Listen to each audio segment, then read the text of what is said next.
Welcome to Shukla study point. आप सभी का स्वागत है आपके अपने YouTube channel Shukla study point में। मैं शिवम शुक्ला आप सभी दोस्तों का हार्दिक स्वागत करता हूं। आज के वीडियो के माध्यम से हम लोग चर्चा करेंगे बीए थर्ड ईयर के सेमेस्टर 5 के बारे में। और सेमेस्टर 5 का पेपर 2 होगा सोशियोलॉजी का, जिसके सिलेबस के बारे में इस वीडियो के माध्यम से हम चर्चा करने वाले हैं। तो इससे पहले आप लोग पेपर 1 का सिलेबस देख चुके हैं, मतलब कोर्स 1 का सिलेबस आप लोग देख चुके हैं। पेपर 1 में आपको क्या पढ़ना था भाई? पेपर 1 की अगर बात की जाए तो उसका सिलेबस ऑलरेडी मैं अवेलेबल करवा चुका हूँ। आप शुक्ला स्टडी पॉइंट चैनल यानी इसी चैनल पर आप उसको देख सकते हैं, ठीक है। तो कोर्स 1 में जो आपको पढ़ना था सोशियोलॉजी के 5th सेमेस्टर में, वो आपको पढ़ना था क्लासिकल सोशियोलॉजिकल थॉट के बारे में, यानी शास्त्रीय समाजशास्त्रीय विचारों के बारे में आपको पढ़ना पड़ता था, मतलब पढ़ना है पेपर 1 के अंतर्गत। तो इसका सिलेबस मैंने डिस्कस कर दिया है। जल्दी क्लासेस आपकी इन सभी सब्जेक्ट मतलब इन सभी चैप्टर्स की होने वाली है।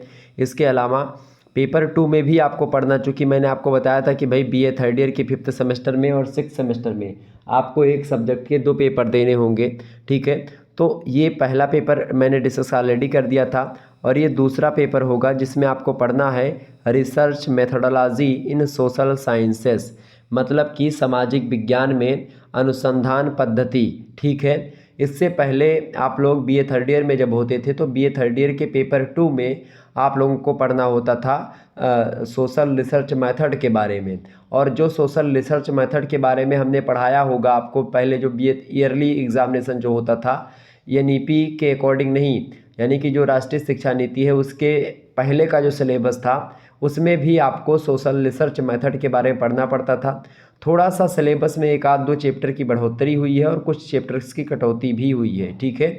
समाजशास्त्र में एक प्रकार से सोशल रिसर्च मेथड की क्या भूमिका है और सोशल रिसर्च मेथड वास्तव में होता क्या है, इन्हीं सभी चीज़ों पर प्रकाश डालना होगा आपको इस सिलेबस के माध्यम से। तो हम चर्चा करेंगे कि भाई हमको पढ़ना क्या क्या है, और उसी हिसाब से आपकी क्लासेस भी मैं एक प्रकार से लगवाने वाला हूँ। आपको बता दूँ इससे पहले, अगर सोशल रिसर्च मेथड के बारे में आप समझना चाहते हैं तो हमारे द्वारा बताया गया मॉडल पेपर जो पड़ा हुआ है पेपर 2 का बीए थर्ड ईयर के 2023-22 का, उनको अगर आप देखेंगे तो आपको इस सिलेबस से रिलेटेड जानकारी मिल जाएगी। बाकी मैं चर्चा करूँगा। क्रेडिट 5 का एक प्रकार से पेपर है। मैक्सिमम मार्क्स आपका 100 है, मतलब कि 100 नंबर का पूर्णांक है, जिनमें से आपको 33 नंबर प्राप्त करने हैं पासिंग मार्क्स के लिए, ठीक है। ये बात ध्यान रखिएगा। अब हम चर्चा करते हैं कि आपको आखिरकार पढ़ना क्या क्या है। 8 इकाइयों में आपका सिलेबस बटा हुआ होता है। प्रथम इकाई में आपको पढ़ना है सोशल रिसर्च के बारे में। सोशल रिसर्च को हिंदी में बोलते हैं सामाजिक अनुसंधान। तो सामाजिक अनुसंधान पद्धति एक प्रकार से इसको पहले कहा जाता था, अब सामाजिक विज्ञान में अनुसंधान पद्धति। तो सामाजिक अनुसंधान होता क्या है भाई, सबसे पहले इसको जानेंगे, यानी इसका कॉन्सेप्ट समझेंगे। कॉन्सेप्ट को हिंदी में क्या बोलते हैं? कॉन्सेप्ट को बोलेंगे अवधारणा, ठीक है। क्या बोलेंगे भैया? कॉन्सेप्ट को बोलेंगे अवधारणा। नेचर को बोलेंगे प्रकृति। क्या बोलेंगे? नेचर को प्रकृति बोलेंगे। टाइप्स को क्या बोलते हैं? प्रकार, ठीक है। टाइप्स को क्या बोलते हैं? प्रकार। आप माने काकी के सोशल रिसर्च का मतलब मैंने आपको ऑलरेडी बताया था क्या होता है, सामाजिक अनुसंधान, ठीक है। सामाजिक अनुसंधान इसको बोलते हैं सोशल रिसर्च, ठीक है। सामाजिक अनुसंधान, ठीक है। ये बात ध्यान रखिएगा। तो इस प्रकार से सामाजिक अनुसंधान की अवधारणा को हम समझेंगे, उसकी प्रकृति को समझेंगे और उसके प्रकार को भी देखेंगे, ठीक है। तो ये हो गया आपका चैप्टर नंबर 1। इसके बाद में हम लोग इम्पोर्टेंस ऑफ सोशल रिसर्च के बारे में जानेंगे। इम्पोर्टेंस का हिंदी मतलब होता है महत्व। तो इसके महत्व के बारे में जानेंगे। किसके महत्व के बारे में? सोशल रिसर्च का क्या महत्व है, तो उस महत्व पर हम चर्चा करेंगे, ठीक है। यानी सामाजिक अनुसंधान का महत्व हम समझेंगे। इसके बाद में हम लोगों को क्या पढ़ना है? Steps of scientific research. Step मतलब होता है चरण या कदम एक प्रकार से, तो चरण इसको कहेंगे ज़्यादा बेटर रहेगा हिंदी में। चरण, आप माने काकी के, साइंटिफिक माने होता है वैज्ञानिक, और रिसर्च माने होता है अनुसंधान, यानी वैज्ञानिक अनुसंधान के चरण। वैज्ञानिक अनुसंधान के एक प्रकार से जो स्टेप बाय स्टेप होता है या चरण जो होते हैं, ठीक है। तो साइंटिफिक रिसोर्स मतलब साइंटिफिक जो रिसर्च है, वैज्ञानिक अनुसंधान है, उसके कई चरण हैं, तो उन्हीं चरणों के बारे में हम लोगों को पढ़ना है। इसके बाद में हमको अगले चैप्टर में इकाई नंबर 1 में पढ़ना है फार्मूलेशन ऑफ रिसर्च। फार्मूलेशन का हिंदी मतलब होता है निरूपण। क्या मतलब होता है भैया? निरूपण। निरूपण का मतलब होता है सूत्रीकरण। निरूपण का मतलब भी एक प्रकार से हिंदी में होता है सूत्रीकरण या उदय होना। फार्मूलेशन मतलब होता है जो एक प्रकार से अनुसंधान में जो समस्याएं होती हैं उन्हीं का निरूपण करना, जो समस्याएं हैं उन्हीं समस्याओं को जानना, उन्हीं समस्याओं का खात्मा करना। तो इन्हीं सभी मतलब को क्या क्या समस्याएं आती हैं उन समस्याओं को एक प्रकार से आपको यहाँ पर जानना है। फार्मूलेशन ऑफ रिसर्च मतलब अनुसंधान में समस्या का निरूपण हमको देखना है, ठीक है।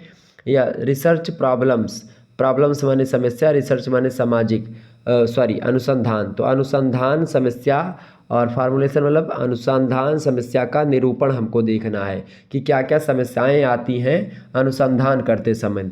इसके अलावा इकाई नंबर 2 में हम लोग देखेंगे, इकाई नंबर 2 में क्या पढ़ना है, रिसर्च डिज़ाइन के बारे में आपको जानना है। रिसर्च डिज़ाइन क्या होती भाई, मतलब रिसर्च डिज़ाइन को अनुसंधान डिज़ाइन भी बोलते हैं। तो अनुसंधान डिज़ाइन के मीनिंग को समझेंगे आप, यानी अर्थ, ठीक है। इसके अलावा टाइप्स माने प्रकार, एंड इम्पोर्टेंस मतलब महत्व के बारे में आपको जानना है सोशल डिज़ाइन का, यानी अनुसंधान डिज़ाइन का क्या महत्व है, क्या अर्थ है और कितने प्रकार के अनुसंधान डिज़ाइन होती है, इन चीज़ों को हम लोगों को पढ़ना है। इसके बाद में हाइपोथेसिस के बारे में पढ़ना है।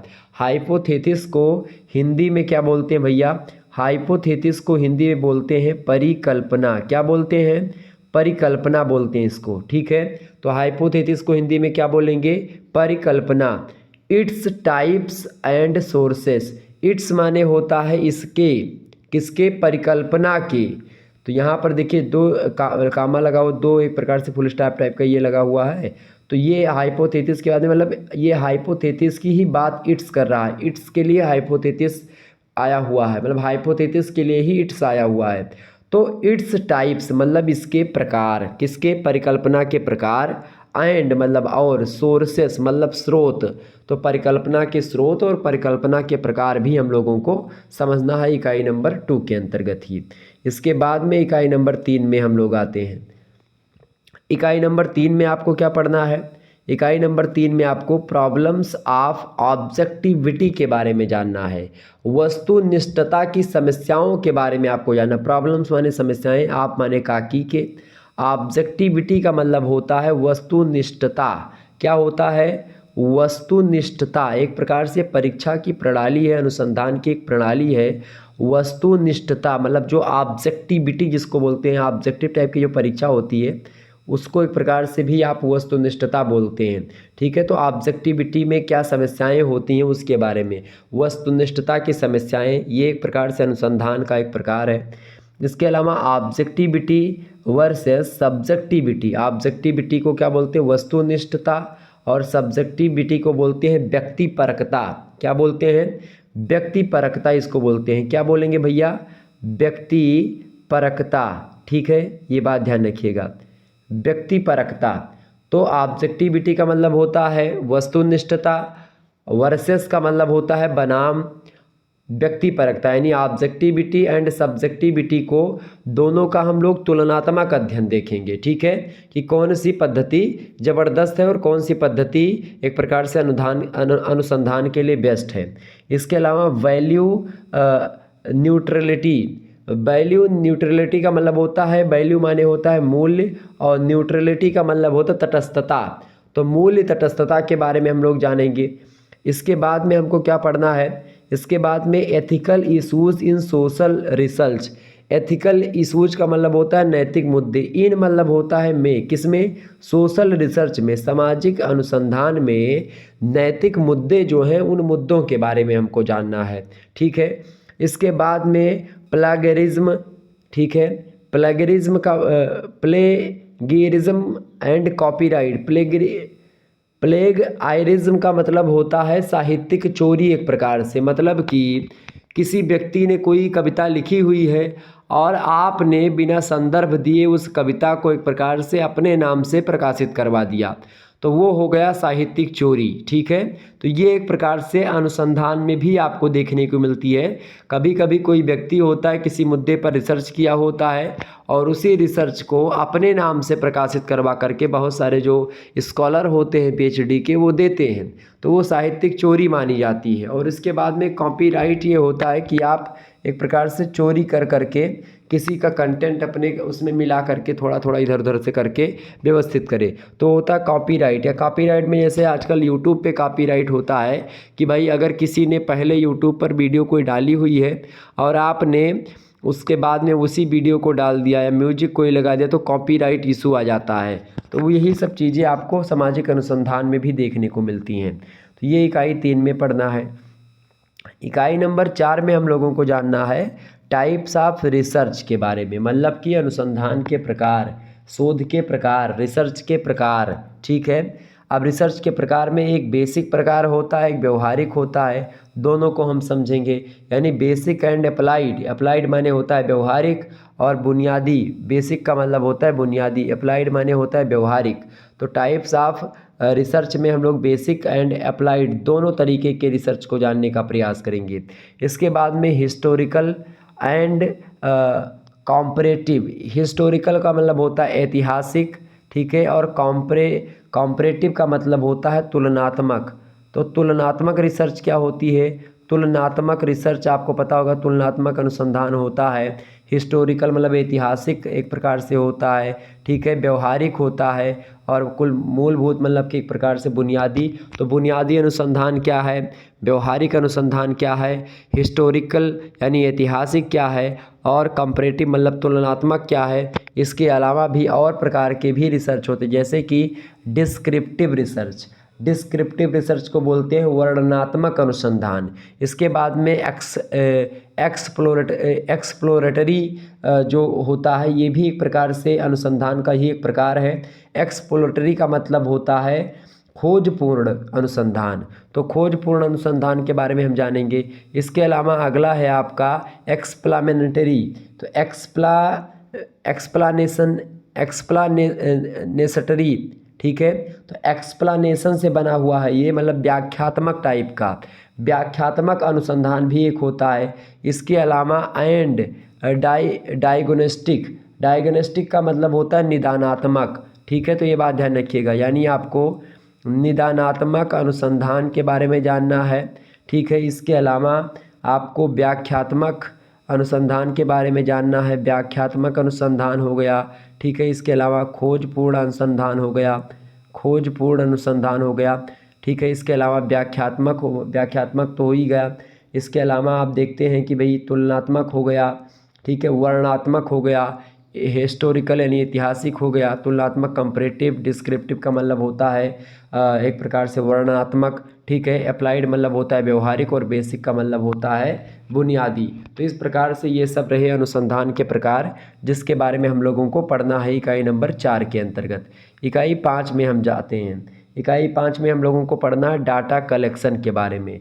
डाटा कलेक्शन मतलब तथ्यों का संग्रह कैसे किया जाता है, या किसी भी जानकारी को इकट्ठा करना ही तथ्य संकलन या डाटा कलेक्शन कहलाता है, ठीक है। तो डाटा का संग्रह करने को लेकर के एक तो प्राइमरी एंड सेकेंडरी सोर्सेस होते हैं, एक प्राथमिक और माध्यमिक स्रोत होते हैं, जिनके माध्यम से हम लोग तथ्यों को इकट्ठा करते हैं। अब इनमें प्राथमिक और सेकेंडरी मतलब कि प्राथमिक और माध्यमिक स्रोतों में सबसे पहली बात सेंसस यानी जनगणना के द्वारा हम लोग पता लगाते हैं डाटा का कि भाई कितना डाटा है, सारी चीज़ों को। इसके अलावा ऑब्जर्वेशन करते हैं हम। ऑब्जर्वेशन का मतलब होता है हिंदी में अवलोकन के द्वारा, ठीक है। हम जा कर के वहाँ पर देखते हैं और अवलोकन करते हैं। अवलोकन हो गया, या तो हम किसी मुद्दे पर केस स्टडी करते हैं। केस स्टडी का मतलब आप देखते हैं किसी पर पर्टिकुलर अध्ययन किया जाता है, किसी मुद्दे पर, किसी व्यक्ति पर, किसी वस्तु पर, तो उसको बोलते हैं केस स्टडी। तो केस स्टडी ये भी डाटा संग्रह का एक प्रकार से प्रकार है, ठीक है। इसके अलावा कंटेंट एनालिसिस। कंटेंट माने होता है सामग्री, विषय वस्तु। एनालिसिस का मतलब होता है विश्लेषण। तो सामग्रियों का विश्लेषण करते हैं, उसके बाद में हमको कुछ तथ्य मिलते हैं, कुछ डाटा मिलते हैं, तो उसको हम इकट्ठा करते हैं, जो कि एक प्रकार से इम्पोर्टेंट होते हैं अनुसंधान के लिए, किसी भी अनुसंधान के लिए। तो इसको हम जानेंगे, ठीक है। तो ये सब डेटा संग्रह की कुछ चीज़ें थी जिसके बारे में हमने बताया। इसके अलावा इकाई नंबर 6 में टेक्निक्स ऑफ डाटा कलेक्शन के बारे में आपको जानना है। डेटा संग्रहण की जो तकनीकें होती हैं, उन तकनीकों के बारे में हमको जानना है। आखिरकार डेटा संग्रह करते समय किन तकनीकों का प्रयोग करके डेटा का संग्रह किया जाता है, इसके बारे में जानेंगे। जैसे कि इसमें सैम्पलिंग एक प्रकार से तकनीक है। नमूनाकरण जिसको कहते हैं, सैम्पलिंग मतलब क्या हो गया, नमूनाकरण, ठीक है। बड़े ध्यान समझिएगा, नमूनाकरण का मतलब हो गया जैसे कि 1 लीटर दूध है, उनमें से एक डिब्बी पतली सी थोड़ा सा 50 ग्राम दूध निकाल करके उसका फैट और ये सब नाप देते हैं। जो दूधिया लोग होते हैं आप देखते हैं लैक्टोमीटर या फैट वाली मशीन होती है उसमें लगाते हैं और वो फैट बता देती है कि भाई कितने रुपए का ये 1 लीटर दूध है, कितना इसका मूल्यांकन मापन दोनों कर लेते हैं। वो मापन नहीं लेकिन मूल्यांकन जरूर हो जाता है कि भाई इतने दूध का कितना फैट बना है और उसी फैट के हिसाब से उसका रेट लग जाता है। ठीक है, तो ये होता है नमूनाकरण, सैंपलिंग। आप डेयरी उद्योग में या डेयरी पर कभी दूध लेकर के जाएंगे तो आपको ये चीज़ें वहाँ पर नमूनाकरण के द्वारा, सैंपलिंग के द्वारा कि भाई सैंपल दे दीजिए थोड़ा सा, जैसे 1 ट्रक माल है उनमें से एक थैले के माल को खोल करके चेक कर लेना, वो सैंपलिंग कहलाता है। ठीक है, तो एक तो नमूनाकरण हो गया। एक होगा क्वेश्चन नायर। क्वेश्चन नायर को हिंदी में बोलते हैं प्रश्नावली। तो प्रश्नावली एक विधि होती है। ठीक है, प्रश्नावली बना करके या प्रश्नावली एक प्रकार से पूरी प्रक्रिया, इसके बारे में समझेंगे। इसके अलावा शेड्यूल, शेड्यूल और प्रश्नावली, मतलब शेड्यूल को बोलते हैं अनुसूची। तो अनुसूची और प्रश्नावली जो होती है इन दोनों को एक प्रकार से विधिवत तरीके से हम लोगों को पढ़ना है। ये अलग अलग चैप्टर हैं अपने आप में। ठीक है, तो ये हो गई। इसके अलावा इंटरव्यू, इंटरव्यू मतलब होता है साक्षात्कार। साक्षात्कार के द्वारा हम लोग डेटा को इकट्ठा करते पूछते हैं किसी से बैठ करके सामने आमने सामना। इसके अलावा प्राइमरी एंड सेकेंडरी डाटा, मतलब प्राथमिक डाटा और माध्यमिक डाटा, इन दोनों डाटा के बारे में भी हमको जानना है कि प्राथमिक डाटा कौन से होते हैं और सेकेंडरी मतलब कि माध्यमिक डाटा कौन से होते हैं। माध्यमिक या द्वितीयक भी बोल सकते हो आप। इकाई नंबर 7 में आप लोगों को पढ़ना है classification and presentation of data. किस प्रकार से, क्लासिफिकेशन का मतलब होता है वर्गीकरण। क्या मतलब होता है, वर्गीकरण। ठीक है, तो वर्गीकरण डाटा का तथ्यों का कैसे किया जाता है और प्रेजेंटेशन उसको प्रस्तुत कैसे किया जाता है, प्रस्तुति उसकी। ठीक है, तो प्रस्तुति एंड वर्गीकरण किसका, डाटा का। संग्रह, डाटा मतलब तथ्य जो होते हैं, जानकारी। ठीक है, तो डेटा का वर्गीकरण और प्रस्तुति यहाँ पर आपको देखनी कैसे, किन किन माध्यमों से। एक तो कोडिंग के माध्यम से की जाती है। एक टेबल बना करके डाटा का कलेक्शन वर्गीकरण किया जाता है। भाई टेबल बना दिया, उस टेबल में कैटेगराइज कर दिया, बांट दिया। एक ग्राफ बना करके भी एक प्रकार से आप डेटा को एक प्रकार संग्रहण भी कर सकते हो, उसकी प्रस्तुति भी कर सकते हो, उसको बांट भी सकते हैं। आप जो है डायग्राम्स बना करके, मतलब आरेख बना करके आप उसको बांट सकते हैं, क्लासीफाइड कर सकते हैं और प्रेजेंटेशन उसके कर सकते हैं। बार टाइप का, मतलब कि बार बना करके, बार मतलब होता है एक प्रकार से उसका क्षण टाइप का डिवाइड करके। ठीक है, तो बार भी एक प्रकार से एक प्रक्रिया होती है डेटा का वर्गीकरण और प्रस्तुति की। इसके अलावा चार्ट के माध्यम से बहुत सारे लोग, तो चार्ट के माध्यम से भी डेटा का वर्गीकरण और प्रस्तुतिकरण आप कर सकते हो। इसके अलावा पिक्टोरियल का मतलब होता है सचित्र, तो सचित्र वर्णन भी आप कर सकते हैं। ठीक है, तो ये भी एक प्रकार से प्रेजेंटेशन का एक तरीका है। इसके अलावा हिस्टोग्राम बना करके आपको, ये भी एक तरीका होता है डाटा का प्रेजेंटेशन का। इसके अलावा रिपोर्ट राइटिंग करके, प्रतिवेदन लेखन करके आप भी एक प्रकार से डेटा का वर्गीकरण और प्रस्तुतिकरण कर सकते हैं। तो इस प्रकार से ये डेटा को एक प्रकार से प्रेजेंट करने का और उसको बांटने का, यानी वर्गीकरण करने का कि भाई ए वाला डाटा ए में रहेगा, ए कॉलम में, बी वाला बी में रहेगा। इस प्रकार से ये सारी प्रोसेस होती हैं। तो इस सोशियोलॉजी में इसकी ज़रूरत भी पड़ती है। ठीक है, तो ये सब हम पढ़ेंगे। इसके अलावा इकाई नंबर 8 में आपको पढ़ना है overview of statics in sociology. Statics का मतलब होता है सांख्यिकी। ठीक है, ओवरव्यू का मतलब होता है अवलोकन एक प्रकार से। तो समाजशास्त्र में सांख्यिकी का अवलोकन हम देखेंगे। ठीक है, इसमें खास करके मेजर्स ऑफ सेंट्रल टेंडेंसी, केंद्रीय प्रवृत्ति की जो मापें हैं उन मापों के बारे में जानेंगे। केंद्रीय प्रवृत्ति की जो मापें हैं उनमें मापों में खास करके जैसे जो है यहाँ पर आप देख सकते हैं 3 मापें केंद्रीय प्रवृत्ति की बड़ी फेमस मापें हैं। Simple arithmetic mean, median and mode. Mean का मतलब होता है समानांतर माध्य, जिसको या सरल अंकगणितीय माध्य बोलते हैं। ठीक है, जिसको हिंदी में क्या बोलते हैं, माध्य बोलते हैं। मीडियन को माध्यिका बोलते हैं। ठीक है, क्या बोलते हैं, माध्यिका बोलते हैं। और मोड को बोलते हैं बहुलक। ठीक है, क्या बोलते हैं, बहुलक बोलते हैं। माध्य जो होता है अंग्रेजी, जैसे गणित में आपने औसत पढ़ा होगा, average, equal distribution is called average, तो उसी टाइप का होता है ये माध्य। मतलब इसमें संख्याएं दी होती हैं, उन संख्याओं का मतलब कुल संख्याओं का आप योग कर देंगे।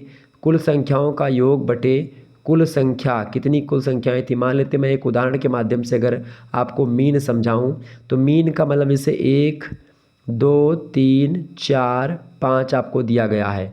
अब यहाँ पर आपसे पूछा जाए कि भाई दी गई संख्याओं का आपको मीन निकालना है, मतलब माध्य इसका क्या होगा। तो सबसे पहले आपको करना है, कितनी संख्याएं हैं, 1 2 3 4 5 संख्या है। तो 5 ये क्या हो गया आपका कुल संख्या हो गई 5, यानी n बराबर आपका हो गया 5। ठीक है, अब एक प्रकार से क्या है, कुल संख्याओं का योग बटे कुल संख्या। अब जितनी संख्याएं इन सभी को जोड़ लीजिए, 1 + 2 + 3 + 4 + 5, इन सभी को आपने जोड़ लिया तो कितना हो गया, और बटे कितना हो जाएगा n, मतलब कि 5 कुल संख्या। तो हमने ये सूत्र होता है, ये संख्याओं का योग बटे कुल संख्याओं का योग बटे कुल संख्या, ये होता है समांतर माध्य बराबर। तो 2 1 3 हो गया, 3 3 6 4 4 10 और 5 15, जोड़ने पर ऊपर वाला 15 आया और नीचे बटा 5 में ही रहेगा। 5 एकम 5 5 3 15 बराबर क्या निकला 3। ये 3 क्या है भैया, ये 3 ही आपका समांतर माध्य है। देखिए 3 आपका समांतर माध्य है।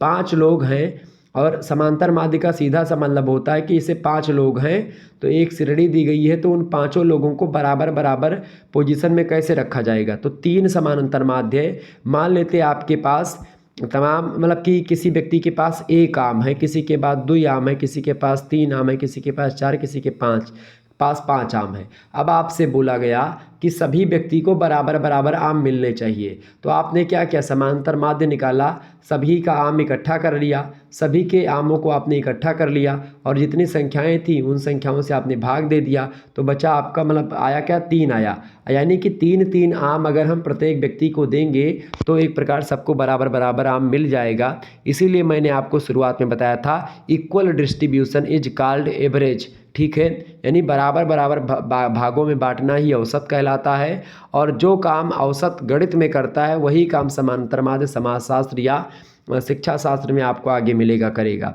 तो एक प्रकार से यहाँ पर ये 3 जो निकला ये समांतर माध्य हो गया। ठीक है, इसके बाद में मीडियन आता है। मीडियन क्या है, मीडियन को निकालने के लिए भी सूत्र होता है n+1/2वां पद। ठीक है, ये इसका सूत्र होता है 2वां पद। अब इसमें कैसे निकालता है इसको, मीडियन को, अब इसको थोड़ा सा जान लीजिए। मीडियन के लिए मान लेते हैं कोई सीरीज दी गई है 2 3 1 4 6 5। ठीक है, मान लेते हैं सीरीज दी गई और यहाँ पर आप 7 कर लीजिए, ये सीरीज दी गई है आपको। ठीक है, ये बात ध्यान रखिएगा। अब इसी सीरीज में आपसे पूछेगा कि दी गई श्रृंखला का मीडियन निकालिए, समांतर माध्य, मतलब एक प्रकार से माध्यिका निकालिए। ठीक है, तो आप माध्यिका या मध्यमान इसी को बोलते हैं।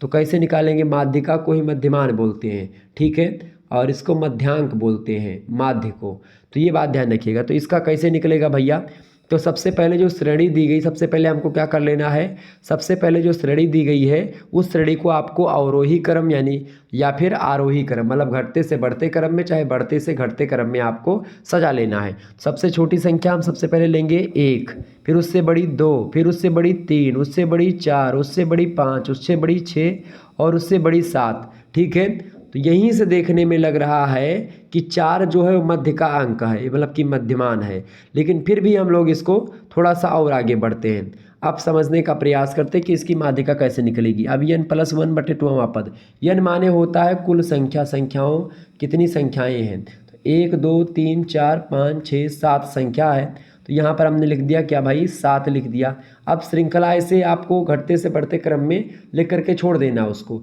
फिर यहाँ पर जितनी संख्याएं हैं उस संख्या को n के स्थान पर लिख करके धन यानी +1 इसमें 1 जोड़ दिया जाए और 2 से भाग कर दिया जाए। तो 7 और 1 कितना हो गया, 8 हो गया, और बटे कितना है, 2 है। 2 एकम 2, 2 चौके 8, यानी यहाँ पर आपका बराबर 4 आ गया। यानी जो नंबर चौथे पे आएगा वही प्रकार से माध्यिका होगी। पहले नंबर पर 1 है, दूसरे नंबर पर 2, तीसरे नंबर पर 3 और चौथे नंबर पर 4। ये बात ध्यान, यानी 4 क्या है, 4 नंबर पर जो है, तो 4 नंबर पर देखिए चौथा पद है यहाँ पर। अब चौथे पद पर यहाँ पर 10 भी हो सकता था, 15 भी हो सकता था, 95 भी हो सकता था, मतलब एक प्रकार से ये ध्यान रखिएगा। तो यहाँ पर ये आपको ये नहीं कि 4 नंबर पे 4 ही आएगा, ऐसा नहीं, 4वां पद की बात यहाँ पर कर रहा है। तो जो आपने आरोही क्रम में आपने सीरीज सजाई है उसमें जो चौथे संख्या पर आएगा वही होगा एक प्रकार से आपका माध्यिका। ठीक है, ये बात ध्यान रखिएगा। तो चौथे नंबर पर आपका 4 ही आ गया, क्योंकि हमने सरल उदाहरण लिया था ताकि आपके समझ में आ जाए। अच्छा, एक बात मैं और आपको बता दूं, माध्यिका में चाहे आप इधर से गिनेंगे तो भी वही आएगा, और इधर लास्ट से गिनेंगे तो वही आएगा, ठीक है। यानी अगर आप देखेंगे इधर से गिनेंगे तो भी यही आएगा और उधर से गिनेंगे तो भी आपका वही आएगा, ठीक है। किसी कॉलम में, किसी पंक्ति में ऊपर से नीचे या नीचे से ऊपर में जो बीच का अंक होता है उसी एक प्रकार से वही माध्यिका आपकी हो जाती है, ठीक है। ये बात ध्यान रखिएगा। तो शायद हमने उसमें उल्टा माध्य और मीडियन में थोड़ा सा इसमें देख लीजिएगा, इसको एक को मध्यमान बोलेंगे। अच्छा, मध्यमान एक प्रकार से बोलेंगे हम, मध्यमान और मध्यांक इन्हीं दोनों में से किसी को बोलते। थोड़ा सा मुझे इस समय कन्फ्यूज़न हो रहा है, बाकी मैं इस पर चर्चा कर दूंगा विस्तार से। ऑलरेडी मैंने सोशल रिसर्च मेथड वाले में बताया हुआ है, ठीक है। ये बात ध्यान रखिएगा। देखिए, आपका कन्फ्यूज़न भी मैं दूर कर दूं, जो मध्यांक होता है, मध्य अंक जो निकलेगा वो मैंने शुरुआत में ही सही बताया था, मध्य अंक जो निकलेगा वो मीडियन का निकलेगा। मतलब जो माध्यिका होती है, देखिए बड़े ध्यान से समझिएगा, ये कन्फ्यूज़न मत होइएगा। कभी कभी सभी व्यक्ति इसमें कन्फ्यूज आ जाते हैं। माध्यिका को ही मध्यांक बोला जाता है, ठीक है। मध्य का जो अंक होता है उसी को बोलते हैं माध्यिका, ठीक है। तो मध्य का अंक या मध्यांक जिसको आप बोलते हैं, मध्यांक होगी आपकी मीडियन। और मीन की अगर बात की है, मीन माने होता है हिंदी में माध्य, ठीक है, समांतर माध्य या माध्य केवल। और माध्य को क्या बोलते हैं? माध्य को बोलते हैं मध्यमान, ठीक है। बीच के मान को एक प्रकार से मध्यमान बोलते हैं या माध्य बोलते हैं, मध्यमान, ठीक है। ये बात ध्यान। तो मध्यमान का मतलब होता है माध्य, और माध्य को अंग्रेजी में मीन कहते हैं, ठीक है। मीडियन को माध्यिका कहते हैं और इसी को मध्यांक कहते हैं, ठीक है। ये बात ध्यान रखिएगा। तो ये एक प्रकार से आपका बहुत जटिल टॉपिक था, और यहाँ से आपके दीर्घ उत्तीर्ण प्रश्न आएंगे सवाल को लेकर के। तो सवाल मैंने ऑलरेडी आपको बता दिया, कैसे भी सवाल पूछे जाएंगे आप आसानी से कर पाएंगे। और जब मैं चर्चा करूँगा इसके बारे में तो विस्तार समझा दूंगा। अगला है आपका मोड केंद्रीय प्रवृत्ति की मापों में। तो ये इकाई यहीं पर आपकी लगभग समाप्त हो जा रही है, थोड़ा सा ही बचेगा, मैं उसको समझा दूंगा। मोड की अगर बात की है, मोड को बोलते हैं बहुलक। बहुलक का मतलब क्या होता है? किसी श्रृंखला में एक जो अंक होता है कई बार अगर आएगा, मतलब कोई भी अंक अगर बार बार आता है, ठीक है, तो उसको बोलते हैं मोड या बहुलक। जैसे कि आपको बताऊं, एक श्रृंखला मैं यहाँ पर लिख रहा हूँ, मैंने लिखा 1 3 2 3 4 3 5 3 7। अब देखिए ये श्रृंखला है, इसमें आपको दिख रहा होगा कि 3 एक बार आया, 2 बार आया, 3 बार आया और 4 बार आया। यानी 3 जो है वो कितनी बार आया भैया? 3 जो है 4 बार आ चुका है, ठीक है। और कोई संख्या मतलब कि दोहराई भी नहीं मान लेते, यहाँ पर मैंने 2 भी लिख दिया, यहाँ पर 4 भी लिख दिया, तो 2 बार आई हैं। लेकिन जो 3 है वो 4 बार आया है। अतः दी गई श्रेणी का जो मोड होगा वो 3 होगा, ठीक है। 3 क्या है? 3 एक प्रकार से बहुलक होगा दी गई श्रेणी का। तो ये हो गया बहुलक निकालने का तरीका। मतलब एक श्रृंखला में, एक श्रेणी में जो एक प्रकार से कई बार संख्याएं दी जाती हैं, ठीक है, बार बार रिपीट होती हैं, या जितनी अधिक बार कोई संख्या आती है वो एक प्रकार से उस श्रृंखला की बहुलक कहलाती है या मोड कहलाती है। तो ये हो गया एक प्रकार से आपका सिलेबस। और सिलेबस के साथ ही साथ हमने यहाँ पर आपको माध्य, माध्यिका और बहुलक के बारे में आपको विस्तार से समझा भी दिया था, ठीक है, समझा भी दिया। इसके बाद में आपको क्या पढ़ना है? इसके बाद में बीए थर्ड ईयर सेमेस्टर 5 में ही आपको एक प्रैक्टिकल में भी आपको पढ़ना पड़ेगा। प्रैक्टिकल में क्या आपको पढ़ना है? प्रैक्टिकल में आपको क्या पढ़ना है भैया? प्रैक्टिकल में आपको पढ़ लेना है, सबसे पहले तो जानिए बात, प्रैक्टिकल में आपको पढ़ना है practical application of research methodology oblique project work. मतलब रिसर्च मेथडोलॉजी से ही रिलेटेड है, मतलब सोशल रिसर्च मेथड से ही रिलेटेड है। 3 क्रेडिट का ये पेपर होता है, 33 नंबर भी पासिंग मार्क्स है। आपके कॉलेज में ही परीक्षा संपन्न होगी, तो अपने कॉलेज में ही आप इसको देख लीजिएगा। पेपर मतलब 4 इकाइयों में आपका सिलेबस बटा होगा। सोशल रिसर्च का आपको यानी सामाजिक अनुसंधान का अर्थ, परिभाषा, basic steps in social research मतलब सामाजिक अनुसंधान के जो मूलभूत चरण होते हैं उनके बारे में आपको जानना है। फार्मूलेशन ऑफ हाइपोथेसिस एंड मतलब उसी से रिलेटेड जो यहाँ पर हमने पेपर 2 के सिलेबस को बताया है, उसी पेपर 2 के सिलेबस से ही रिलेटेड है लगभग ये, ठीक है। ये बात ध्यान रखिएगा, मतलब उसी से रिलेटेड कुछ चैप्टर्स आपको उसमें देखिए, जैसे classification of presentation of data, data का प्रेजेंटेशन और वर्गीकरण, ठीक है। इसके अलावा use of coding method, classification, preparation, tables, graphs, bar and pie diagram, ठीक है, ये पाई डायग्राम, इन सभी के माध्यम से आपको। इसके अलावा फार्मूलेशन हाइपोथेसिस, इसके अलावा सिलेक्शन ऑफ रिसर्च प्रॉब्लम्स, ठीक है, use of techniques of data collection, contribution, constructions of interview schedule, question case study method और ऑब्जर्वेशन मेथड, ये सब एक प्रकार से हमने अभी भी चर्चा ही करी है। तो यही सब आपको पेपर नंबर 3 में भी देखने को मिलेगा, यानी कि आपके प्रोजेक्ट और प्रैक्टिकल वर्क में। तो इस प्रकार से आप 5th सेमेस्टर कंप्लीट कर जाएंगे और आप जो है 5th सेमेस्टर में एक प्रकार से अच्छे अंक प्राप्त करेंगे। इसके बाद में आपको 6th सेमेस्टर में देखना है। 6th सेमेस्टर में आपको क्या पढ़ना है, इसी टाइम में मैं आपको बता दूं। 6th सेमेस्टर में पेपर 1 में आपको पढ़ना है पायनियर्स ऑफ इंडियन सोशियोलॉजी के बारे में। ठीक है, इसमें आप भारतीय समाजशास्त्रियों के बारे में जैसे कि GS घुरिये के बारे में आपको जानना है, DN मजूमदार हो गए, ठीक है, राधा कमल मुखर्जी हो गए, DP मुखर्जी हो गए। इसके अलावा आप देखते हैं IP देसाई हो गए, ठीक है, MN श्रीनिवास हो गए, SC दुबे हैं, AR देसाई हैं, रामाकृष्ण मुखर्जी हैं, आंद्रे बिताई हैं। तो ये सब भारतीय समाजशास्त्री, इनके बारे में आपको जानना है। और पेपर 2 के अंतर्गत आपको समाजशास्त्र में क्या पढ़ना है, पेपर 2 में आपको पढ़ना है जेंडर एंड सोसाइटी, मतलब लिंग और समाज के बारे में आपको यहाँ पर जानना है। इसमें आपको पूरा ये समझना पड़ेगा, ठीक है। तो इस प्रकार से, और पेपर 3 के अंतर्गत आप देखिएगा, यानी कि यहाँ पर पेपर नंबर 3 जो होता है उसमें प्रैक्टिकल या प्रोजेक्ट होता है, ये आपके कॉलेज में होगा, बाकी आपका जहाँ सेंटर जाएगा एग्जाम का वहाँ पर पेपर होंगे। तो इसमें आपको क्या देखना है, इसमें आपको field work, case study and project work पर आपको एक प्रकार से यहाँ पर चर्चा कर लेनी। यहाँ पर आप देख सकते हैं, यहाँ पर 4 इकाइयों में आपका सिलेबस बटा हुआ है। तो इस प्रकार से ये रहा कुछ सिलेबस जो कि हमने चर्चा कर ली, और इस प्रकार से आपका यहाँ पर BA कंप्लीट हो जाएगा और BA में आप उत्तीर्ण हो जाओगे। इस प्रकार से 3 सालों का ये BA का जो एक प्रकार से सिलसिला है 6 सेमेस्टर में आपका समाप्त होगा। 6 सेमेस्टर के साथ ही साथ आपको बता दूँ जो है हर एक सब्जेक्ट, मतलब इसमें जो होगा, मतलब 3rd ईयर में आप देखिएगा अनिवार्य प्रश्न पत्र यानी को करिकुलर का कोर्स भी एक प्रकार से होगा, उसका भी सिलेबस हमने दे दिया। 5th और 6th सेमेस्टर में को करिकुलर के भी पेपर होंगे, ठीक है। धन्यवाद, मिलते हैं नेक्स्ट वीडियो में, तब तक के लिए धन्यवाद। Good night, I love you. बहुत बहुत धन्यवाद हमारे से जुड़ने के लिए। इसी प्रकार से बने रहिएगा और लगातार आपकी क्लासेस होती रहेंगी। 5th सेमेस्टर की सभी क्लासेस आपको बिल्कुल फ्री में मैं उपलब्ध करवाने का प्रयास करूँगा। तो आप सभी लोग चैनल को सब्सक्राइब और वीडियो को लाइक ज़रूर करें। धन्यवाद।